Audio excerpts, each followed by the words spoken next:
오늘은 연애에서 오해를 피하는 방법에 대해 이야기해 보려고 합니다. 오해는 연애의 적이라고 할 수 있습니다.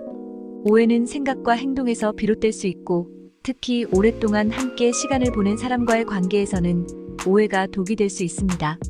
그렇다면 오해를 어떻게 예방하고 해결할 수 있을까요? 지금부터 함께 알아보겠습니다. 첫 번째로, 오해의 시작에는 항상 어떤 계기가 있다는 것을 알아야 합니다.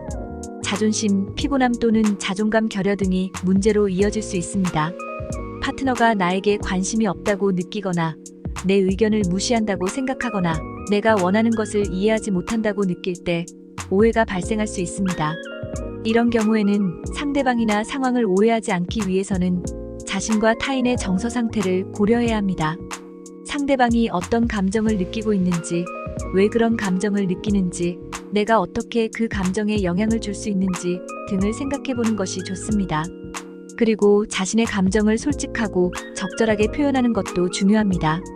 내가 어떤 감정을 느끼고 있는지, 왜 그런 감정을 느끼는지, 내가 원하는 것은 무엇인지 등을 상대방에게 말해주는 것이 좋습니다.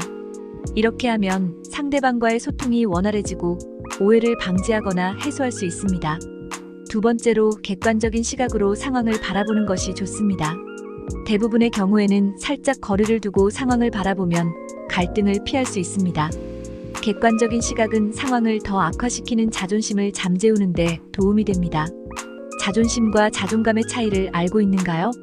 자존심은 이기적이고 부정적인 마음이지만 자존감은 존중을 나타냅니다.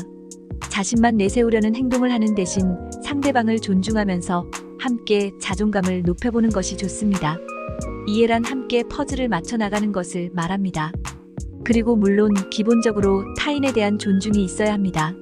세 번째로, 자신의 생각이나 감정을 표현하는 것은 자연스러운 욕구이지만 이를 나쁜 방식으로 표현한다면 상대방과 상황을 제대로 이해할 수 없습니다.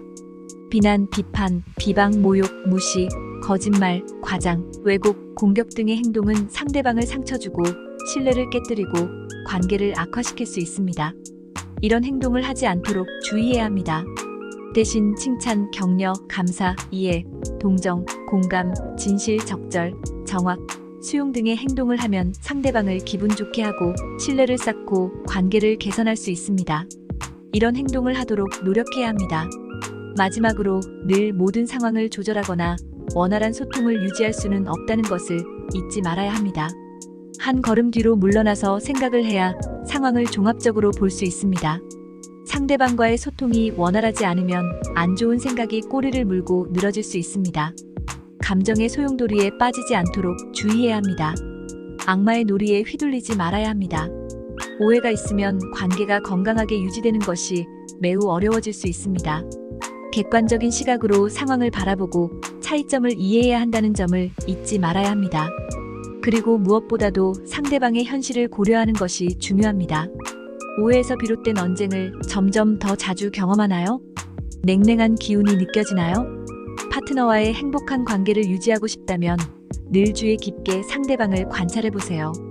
그리고 오늘 배운 오해를 피하는 방법을 실천해보세요.